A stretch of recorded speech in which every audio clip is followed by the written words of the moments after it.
Hello guys, welcome to Captain Dorja's Armory. This is Captain Dorja. We're just going to be taking a quick look at a replay. We're in the KV-5 right now. It's been a while since I've played my KV-5 that much. I like this tank. It's pretty fun. It's a strong tank. It's a tier 8 Russian premium heavy. But I haven't been playing this tank quite as much because, well, for one thing, I've been really tank collecting a lot. So I have a lot of tier 8 premiums now, and because of that, I play each individual one less and less. But also, the KV-5, because it's so dependent on its strong armor, with the proliferation of premium shells in this game, the KV-5 is not as good as it once was. I still like the tank, but it ain't what it used to be. Besides, it's not like it's hard to penetrate a KV-5 anyway. Shooting APCR at this thing's stupid. It's a rolling weak spot, for crying out loud. But anyway, this was a fun battle. You can see we're on Encounter Himmelsdorf, and I really like this map. And I like it in almost every class of tank. I probably wouldn't care for it in artillery, but I don't really play arty, so haha, screw you, SPG drivers. Anyway, we're going up to the top of the hill like all proper players should. And with my KV-5 in a matchup that's mostly it's about half tier 8 tanks, my armor is pretty strong. So we're going to use that armor in this battle, and it was really fun. So here we go. Right now I decide, F this, I am playing this game man mode and I don't care. So I'm actually going to run over into this corner and just blast these guys in the flank. There we go, right there. We hit the Ferdinand by accident. We were actually aiming at the 3001P. Hadn't even spotted the Ferdinand. But now I've got the back of a Ferdinand to shoot at, so I'm going to shoot at that. It's one of the most juicy targets in the game, and so we're definitely going to take advantage. So there we go, Ferdinand down. Now we're going to shoot the 3001P. Even though the Indian Panzer's a lot more dangerous, remove a gun. The 3001P was an easier kill. So we put one into the side of the turret on the Indian Panzer. And part of what was so fun about this battle is when I went man mode right there, my whole team just was like, charge! They didn't sit back like pansies or anything. It was great. So right here, I'm going to pause it. Right here, I've got this T-28 prototype right in front of me. And a couple of things. Thing number one, I can't pen him frontally. Thing number two, if I can get him to turn his turret, then I can shoot him in the side of the hull and do damage, and my teammates can shoot him in the side of the turret and do damage. That'll make him die basically instantly. Thing number three, see that arty right there, that GW Tiger P?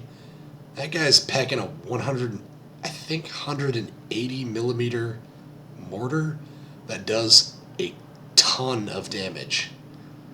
Well, I'm in a KV-5, which means I have a ton of armor, which mitigates damage, and I've got a super heavy spall liner, which mitigates damage. All these other dudes behind me are really pretty squishy. So what I'm going to do is I'm going to man mode this T-28 prototype, and half the reason why I do this is so the artillery will shoot me, the guy that he basically can't hurt, and not any of my teammates. So we charge, the ISU kills the 28 prototype, I eat the arty shell, and it does 625, even with all my resilience to artillery. So here's the Carnarvon. He's just nailing my weak spot, and I'm trying to detrack him so that I can ram this guy and do like 800 damage to him, but he's just backing up. He's not having it. So I ram him a little bit and do 141. It made me sad-faced when I couldn't ram kill this guy, or even really ram damage him, because KV-5 ramming is so fun. But if this guy's just going to panic, I'm just going to kill him. So, right. We went man mode on the corner, we went man mode on the arty, and we went man mode on the Carnarvon. But now we really need to get to the capture point. We've got a T-28 prototype who is in position to do cap resets, but that's just one tank. Right there, there's the GW Panther. We fire at him. He shoots us again and only does 220 damage. Our thick armor and our spall liner mitigating it effectively. And we put the kill shot into the GW Panther. It's around 3 kills and almost 3,000 damage. We've been taking a lot of hits in this battle, but I don't care because my armor's working. So that's nice. I will point out that the enemy GW Tiger did not have the upgraded gun, but whatever. So there we go. We shoot a Tiger 2 in the back and let him on fire. So we get a lot of bonus damage right there. And on our second shot, we light him on fire again. So that was really nice. 2 shots to a Tiger 2 and do over 1,000 damage. Gotta love it. Except when it happens to you. Then you have to be really angry about it because it sucks.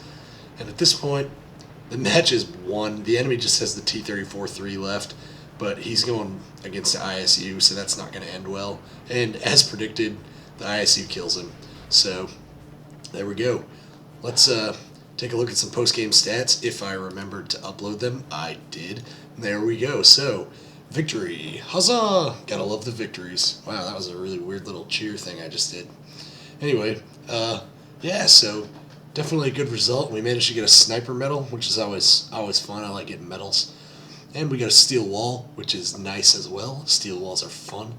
And that was a 3 times experience for the first win of the day. So we got 5,799 experience, which is pretty good. And as you can see right there, tier 8 premium tank with a premium account, and we did a lot of damage. So we pulled down 107,599 credits. Litany of Destruction right here is pretty decent.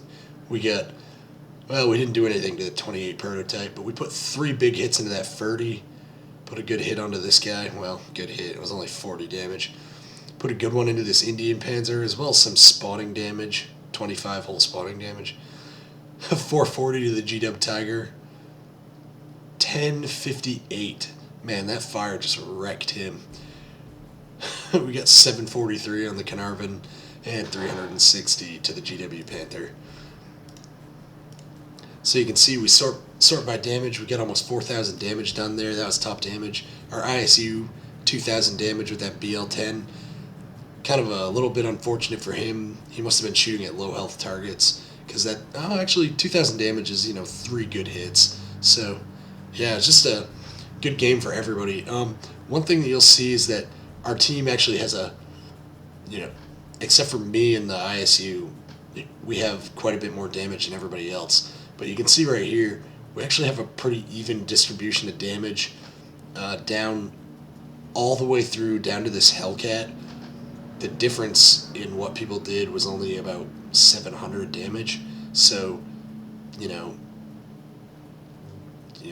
Hellcat and the Ferdinand, they didn't contribute that much less than these 3 guys. And these 3 guys didn't contribute that much less than these 2 guys. So when you have a team where you have a big bunch of people all do fairly similar damage totals, that's actually good. Unless the damage totals are 0, then it's bad. But as long as they're, north of 1,000, basically, it usually means that you had a good team because it means everyone was doing consistent and effective damage. And that's what we have here. And then with the spike of just KV-5 man mode engaged, it worked really well. Gotta love it. So you can see that we fired 18 shots, and at that close range, 17 hit, 12 penetrations. We took 6 hits, we took 12 hits, 6 of them penetrated, 6 of them did not. Took a potential damage of 4,450, which is pretty decent.